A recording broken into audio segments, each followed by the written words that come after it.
Assalamualaikum warahmatullahi wabarakatuh dan salam sejahtera.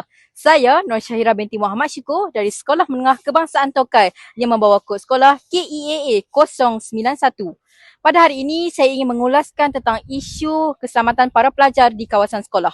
Baru-baru ini, negara dikejutkan dengan satu insiden tragis apabila seorang pelajar perempuan maut dirempuh sebuah kereta SUV di Kota Bahru di persekitaran sekolah. Kejadian ini memberikan impak yang negatif kepada warga sekolah apabila pelajar lain mengalami trauma, kemurungan emosi dan ibu bapa juga turut berasa bimbang tentang keselamatan anak mereka di sekolah. Oleh itu, pihak sekolah mestilah meningkatkan keselamatan pelajar dengan cara menambah bilangan pengawal keselamatan bagi memastikan pelajar dalam keadaan yang selamat. Kesimpulannya, keselamatan pelajar haruslah diutamakan bagi memastikan pelajar berasa selamat untuk ke sekolah. Sekian, terima kasih.